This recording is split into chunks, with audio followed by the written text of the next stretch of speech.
இன்றைய தேவனுடைய வார்த்தை லூக்கா எழுதின சுவிசேஷம் 15வது அதிகாரம் 18வது வசனம். நான் எழுந்து என் தகப்பனிடத்திற்கு போய், தகப்பனே, பரத்துக்கு விரோதமாகவும் உமக்கு விரோதமாகவும் பாவம் செய்தேன் என்று ஒரு வார்த்தைகளை குறித்து நாம் தியானிக்க போகிறோம்.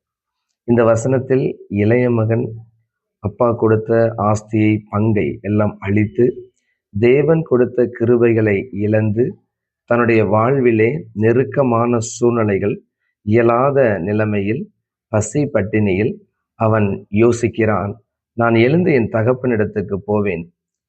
அவன் தகப்பனை நோக்கி சொல்லுகிற காரியம்தான், உமக்கு விரோதமாகவும் பரத்துக்கு விரோதமாகவும் நான் பாவம் செய்தேன் என்று அறிக்கை செய்கிறான். அன்பு பிள்ளைகளே, தேவன் கொடுத்த தேவ பிள்ளையே, சில கேள்விகளை நாம் யோசித்து பார்ப்போம்.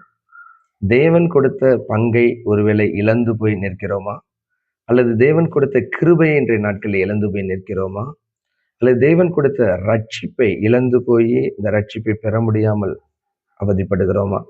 அல்லது தேவன் கொடுத்த நல்ல ஒரு ஆசீர்வாதத்தை இழந்து போய் பலவிதமான சிக்கல்களில், சூழ்நிலைகளில் மாட்டிக்கொண்டு நாம் நிற்கிறோமா? அல்லது தேவன் கொடுத்த ஊழியத்தை, அழைப்பை பெற்றுக்கொண்டும் அதை செயல்படுத்த முடியாமல் ஊழிய அழைப்பை இழந்து போய் நாம் நிற்கிறோமா? தேவ சித்தத்தை செய்யாமல் நாம் நம்முடைய சித்தத்தை செய்து கொண்டு நாம் இழந்து போய் நிற்கிறோமா? கடைசியாக தேவனுடைய அன்பை முற்றிலும் இழந்து, அவனுடைய உறவுகளை இழந்து நீங்கள் நானும் தவிக்கிறோமா?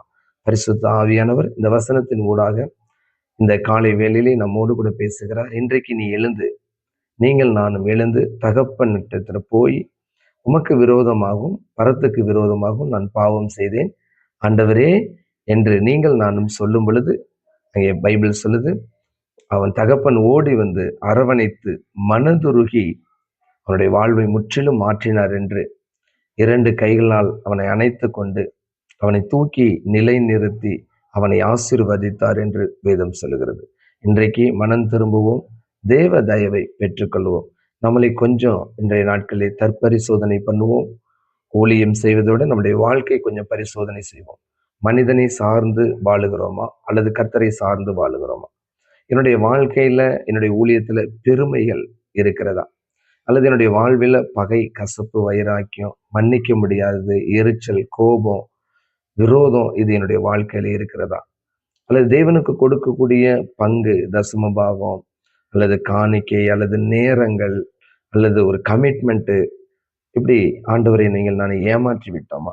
உலக அன்பிலே நீங்கள் நானும் சிக்கிக்கொண்டோமா? கொஞ்சம் சோதித்து பார்ப்போம்.